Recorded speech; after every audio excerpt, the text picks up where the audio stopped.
Hello friends, study with Rahul channel पे आप सभी का स्वागत है। आज हम लोग पढ़ने वाले हैं प्रधानमंत्री के बारे में। तो आइए समय ना बर्बाद करते हुए आइए देखते हैं प्रधानमंत्री के बारे में। भारत की संसदीय व्यवस्था में दो हेड होते हैं, एक राष्ट्रपति जो एक नाममात्र का कार्यकारी प्रमुख होता है, और वहीं बात करें वास्तविक जो कार्यकारी शक्तियां हैं वो प्रधानमंत्री में होती हैं, क्योंकि जो राष्ट्रपति है वो मंत्रिपरिषद की सलाह पर काम करता है और प्रधानमंत्री उसी मंत्रिपरिषद का हेड होता है। तो वास्तविक शक्तियां जो भी हैं वो प्रधानमंत्री में निहित होती हैं। आइए देखते हैं प्रधानमंत्री की नियुक्ति के बारे में। जब प्रधानमंत्री की नियुक्ति की बात होती है तो भारतीय संविधान में अनुच्छेद 75 में कहा गया है कि राष्ट्रपति प्रधानमंत्री की नियुक्ति करेगा। जैसा कि आपने राष्ट्रपति के चुनाव के संबंध में देखा था कि वहाँ पर हमने यहाँ पर निर्वाचन लिखा हुआ था। तो आइए थोड़ा समझ लेते हैं निर्वाचन और नियुक्ति में क्या अंतर होता है। निर्वाचन वह होगा कि जहाँ पर जनता द्वारा या एक निर्वाचक मंडल के द्वारा उसको चुना जाता है तो वो होता है निर्वाचन। लेकिन नियुक्ति में किसी एक ग्रुप के द्वारा जब एक नाम सजेस्ट किया जाता है तो वह होता है नियुक्ति। तो समझ में आ गया होगा नियुक्ति और निर्वाचन में अंतर। राष्ट्रपति प्रधानमंत्री के लिए लोकसभा में बहुमत दल के नेता को प्रधानमंत्री नियुक्त कर सकता है। देखिए, बहुमत दल क्या होगा कि 50% जितना भी सीट है उसका 50% +1 जितना भी हो, अगर उतनी सीटें लोकसभा में जिस दल के पास हैं उस दल का जो नेता होगा उसको राष्ट्रपति प्रधानमंत्री नियुक्त कर सकता है। दूसरा, अगर किसी भी दल को बहुमत ना प्राप्त हो तो 2 या 2 से अधिक दल जो गठबंधन कहलाएगा, गठबंधन के नेता को प्रधानमंत्री के रूप में नियुक्त कर सकता है राष्ट्रपति। लेकिन इस कंडीशन में गठबंधन के नेता को 1 माह के भीतर विश्वास मत हासिल करके दिखाना होता है। ये यहाँ पर शर्त है। और आइए देखते हैं, जब लोकसभा की बात हो रही है तो एक चीज़ यहाँ पर आती है कि जो प्रधानमंत्री व्यक्ति नियुक्त किया जाता है, क्या लोकसभा के अलावा वो राज्यसभा का सदस्य भी नियुक्त किया जा सकता है? तो बिल्कुल किया जा सकता है। कोई व्यक्ति अगर लोकसभा या राज्यसभा दोनों में से किसी एक सदन का अगर वह सदस्य है तो उसको प्रधानमंत्री के रूप में नियुक्त किया जा सकता है। एग्जाम्पल के तौर पे अगर देखें तो जो मनमोहन सिंह रहे हैं प्रधानमंत्री, मनमोहन सिंह जी जो थे वो राज्यसभा के सदस्य थे। अगर लोकसभा की बात करें तो जो वर्तमान प्रधानमंत्री नरेंद्र मोदी जी जो हैं वो लोकसभा के सदस्य हैं। तो लोकसभा और राज्यसभा दोनों में से किसी भी एक सदन का सदस्य होना चाहिए, उस व्यक्ति को राष्ट्रपति प्रधानमंत्री के रूप में नियुक्त कर सकता है। एक चीज़ और है कि किसी ऐसे व्यक्ति को क्या प्रधानमंत्री नियुक्त किया जा सकता है जो ना लोकसभा का सदस्य है ना राज्यसभा का है? तो बिल्कुल उसको किया जा सकता है, लेकिन वहाँ पर उसको 6 माह के भीतर किसी भी एक सदन का सदस्य बनना होगा। अगर वो लोकसभा या राज्यसभा इन दोनों में से किसी एक सदन का उसको सदस्य बनना होगा, नहीं तो फिर उसको उसके प्रधानमंत्री पद से हटा दिया जाएगा। ठीक है, अब आइए बात करते हैं आयु सीमा के बारे में। तो आयु जो है प्रधानमंत्री पद के लिए वह न्यूनतम 25 वर्ष है, न्यूनतम 25 वर्ष है। वहीं अगर एक क्वेश्चन फंसाता है यहाँ पर, ऑप्शन में आपको देगा 25 वर्ष और 30 वर्ष।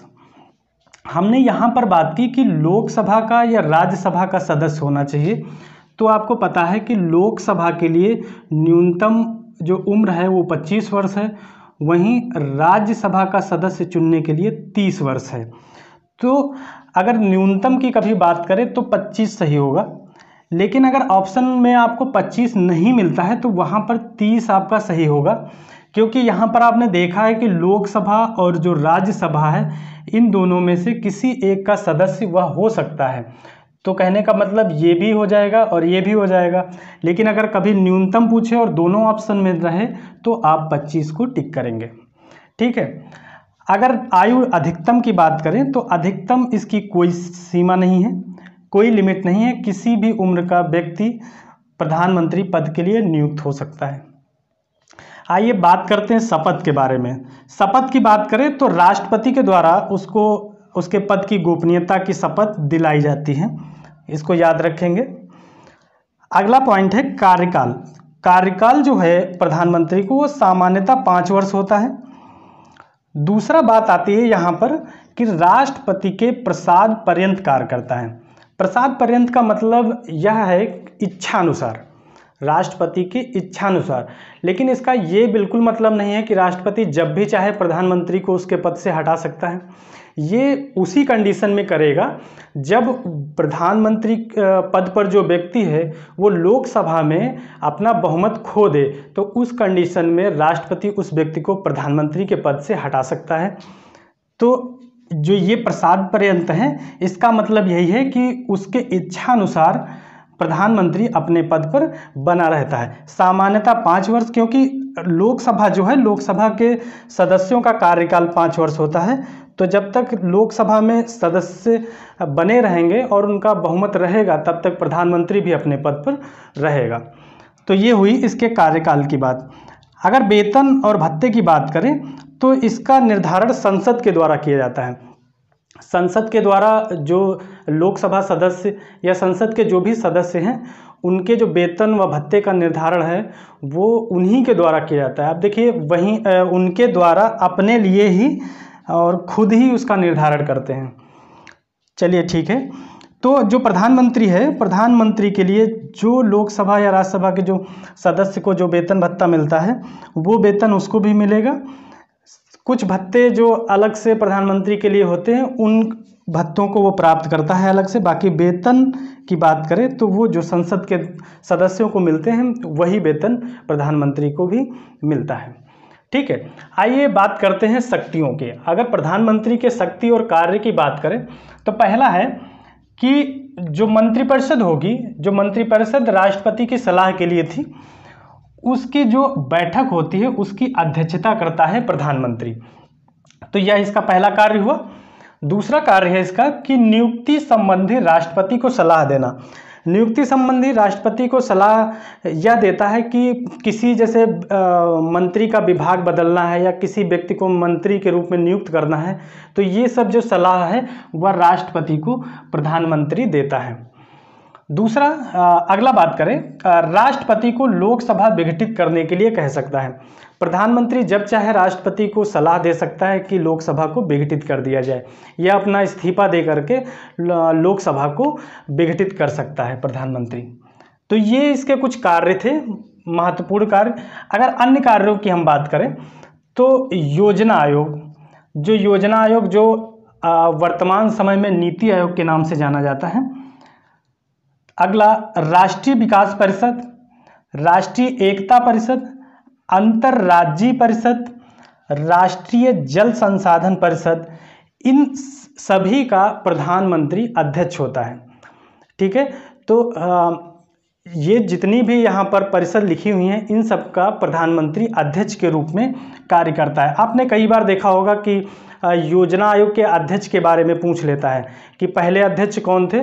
तो पहले अध्यक्ष, क्योंकि यहाँ पर आप देख रहे हैं कि योजना आयोग का अध्यक्ष प्रधानमंत्री रहेगा, तो जो पहला प्रधानमंत्री रहेगा वो योजना आयोग का पहला अध्यक्ष रहेगा। अब वर्तमान में अगर बात करें कि नीति आयोग के अध्यक्ष कौन है, तो जो वर्तमान प्रधानमंत्री हैं वो इसके अध्यक्ष रहेंगे। ठीक है। तो उम्मीद करते हैं दोस्तों समझ में आ गया होगा, और अब प्रधानमंत्री से संबंधित जितने भी डाउट थे आपके सब क्लियर हो गए होंगे।